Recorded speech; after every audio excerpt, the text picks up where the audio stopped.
Baiklah, Assalamualaikum warahmatullahi wabarakatuh. Saya Muhammad Arif dari lokal IP 6H NIM 105170535 ingin menjawab soal UTS Tata Kelola Keuangan Pemerintahan, yaitu soalnya jelaskan definisi keuangan negara, ruang lingkup dan asas-asas pengelolaan keuangan negara yang dimaksud. Baik, saya akan coba menjawab. Pengertian dan ruang lingkup keuangan negara. Pengertian keuangan negara, definisi keuangan negara adalah semua hak dan kewajiban negara yang dapat dinilai dengan uang serta segala sesuatu baik berupa uang maupun berupa barang yang dijadikan milik negara berhubungan dengan pelaksanaan hak dan kewajiban tersebut. Dalam penjelasan Undang-Undang Nomor 17 Tahun 2003 tentang Keuangan Negara, dinyatakan bahwa pendekatan yang digunakan dalam merumuskan keuangan negara adalah dari sisi objek, subjek, proses, dan tujuan. Dari sisi objek, yang dimaksud dengan keuangan negara meliputi semua hak dan kewajiban yang dapat dinilai dengan uang, termasuk kebijakan dan kegiatan dalam bidang fiskal, moneter, dan pengelolaan kekayaan negara yang dipisahkan serta segala sesuatu berupa uang maupun berupa barang yang dapat dijadikan milik negara berhubungan dengan pelaksanaan hak dan kewajiban. Dari sisi subjek, yang dimaksud dengan keuangan negara meliputi seluruh subjek yang memiliki menguasai objek atau sebagaimana tersebut di atas, yaitu pemerintah pusat, pemerintah daerah, perusahaan negara, daerah, dan badan lainnya yang ada kaitannya dengan keuangan negara. Dari sisi proses keuangan negara mencakup seluruh rangkaian kegiatan yang berkaitan dengan pengelolaan objek sebagaimana tersebut di atas, mulai dari perumusan kebijakan, pengambilan keputusan sampai dengan pertanggungjawaban. Dari sisi tujuan, keuangan negara meliputi seluruh kebijakan, kegiatan, dan hubungan hukum yang berkaitan dengan pemilikan dan atau penguasaan objek sebagaimana tersebut di atas dalam rangka penyelenggaraan pemerintahan negara.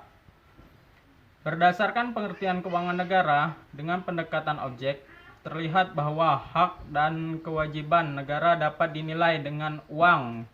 Diperluas cakupannya, yaitu termasuk kebijakan dan kegiatan dalam bidang fiskal, moneter, dan pengelolaan kekayaan negara yang dipisahkan. Dengan demikian, pengelolaan keuangan negara dapat dikelompokkan dalam subbidang pengelolaan fiskal, subbidang pengelolaan moneter, dan subbidang pengelolaan kekayaan negara yang dipisahkan. Nah, selanjutnya ruang lingkup keuangan negara. Ruang lingkup keuangan negara meliputi hak negara memungut pajak, mengeluarkan dan mengedarkan uang, dan melakukan pinjaman. Selanjutnya, kewajiban negara untuk menyelenggarakan tugas layanan umum pemerintahan negara, membayar tagihan pihak ketiga, penerimaan negara, pengeluaran negara, penerimaan daerah, pengeluaran daerah. Kekayaan negara, kekayaan daerah yang dikelola sendiri atau pihak lain berupa uang, surat berharga, piutang, barang, serta hak lain dapat dinilai dengan uang, termasuk kekayaan yang dipisahkan pada perusahaan negara atau perusahaan daerah. Selanjutnya, kekayaan pihak lain yang dikuasai oleh pemerintah dalam rangka penyelenggaraan tugas pemerintah dan atau kepentingan umum. Kekayaan pihak lain diperoleh dengan menggunakan fasilitas yang diberikan pemerintah, dan kekayaan pihak lain sebagaimana dimaksud meliputi kekayaan yang dikelola oleh orang atau badan lain.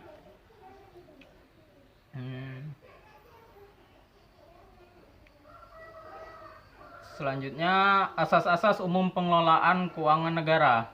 Dalam rangka mendukung terwujudnya good governance dalam penyelenggaraan negara, pengelolaan keuangan negara perlu diselenggarakan secara profesional, terbuka, bertanggung jawab, sesuai dengan aturan pokok yang telah ditetapkan pada Undang-Undang Dasar 1945.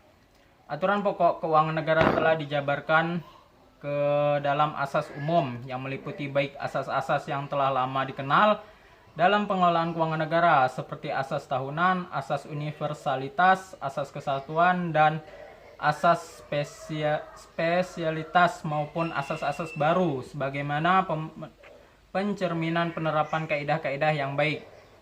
Dalam pengelolaan keuangan negara, penjelasan masing-masing asas tersebut adalah sebagai berikut.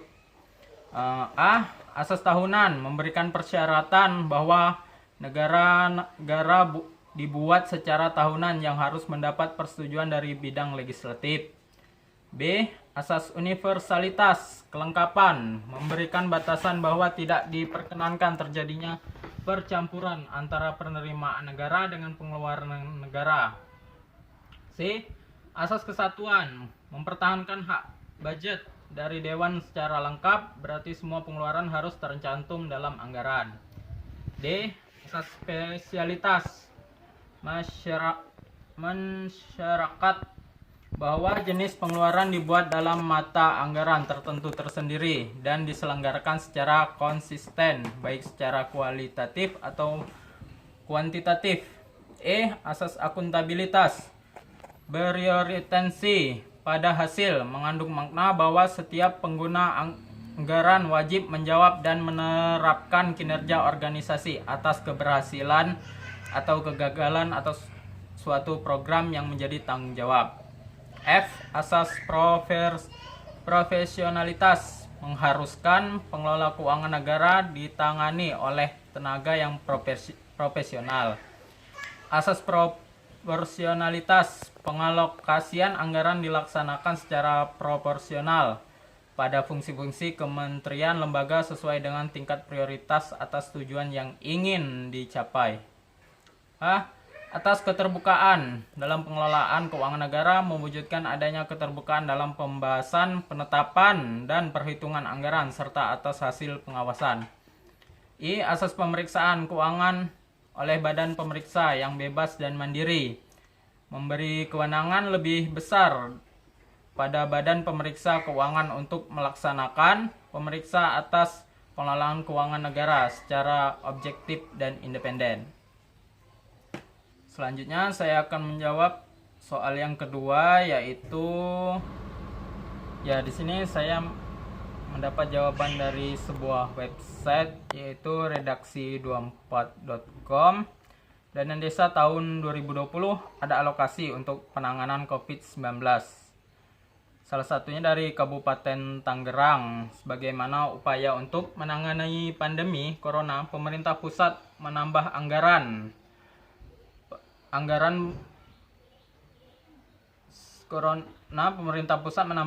belanja pembiayaan APBN 2020 untuk penanganan COVID-19, salah satunya melalui anggaran dana desa tahun 2020. Hal tersebut dituangkan dalam peraturan pemerintah pengganti Undang-Undang Perpu Nomor 1 Tahun 2020 tentang kebijakan keuangan negara dan stabilitas sistem keuangan untuk penanganan pandemi corona. Kepala Seksi Pengembangan Desa DPMPD Kabupaten Tangerang, Ahmad Sugianto, mengatakan pada dana desa tahun 2020 ini terdapat alokasi anggaran untuk pencegahan COVID-19. Anggaran ini dapat digunakan sesuai dengan kebutuhan masing-masing desa. Kata dia, selain mengacu pada Perpu dari pemerintah pusat, peraturan ini juga sesuai dengan Peraturan Menteri Desa, Pembangunan Daerah Tertinggal dan Transmigrasi RI Nomor 11 Tahun 2019 tentang Program Prioritas Penggunaan Dana Desa tahun 2020. Tapi dana desa tidak bisa diambil secara parsial atas tertentu, tapi bisa diambil secara bergelondongan atas semua program desa yang sudah siap, maka boleh dicairkan, jelasnya saat dikonfirmasi wartawan. Akan tetapi, meski dana desa boleh digunakan dalam program pencegahan COVID-19, namun untuk saat ini belum ada satupun desa yang bisa mencairkannya. Pengurus desa belum ada siap dalam persyaratan, mungkin di akhir bulan ini. Menurutnya, adanya keterlambatan dalam pencairan dana desa ini disebabkan karena kepala desa belum mampu menyerahkan seluruh persyaratan atau dokumen yang dibutuhkan untuk pencairan. Agar dana desa cair, kata dia, terdapat 11 item persyaratan yang harus dipenuhi oleh kepala desa seperti RPJ MDes, Perdes, RKPdes, Perdes, APBdes, LPJ Desal. Tahun lalu LPPD, LKPD, dan sebagainya, tuturnya begitu. Ia menambahkan untuk sementara ini kepala desa masih menggunakan dana talangan guna menunjang segala aktivitas keseharian dan program kegiatan desa, termasuk upaya pencegahan COVID-19. Nah, itu saja yang dapat saya jawab dari dua soal tersebut. Mohon maaf jika masih banyak kesalahan. Kalau ada yang ditanyakan lagi atau mungkin mau komen-komen di bawah, silakan. Saya akhiri, sekian.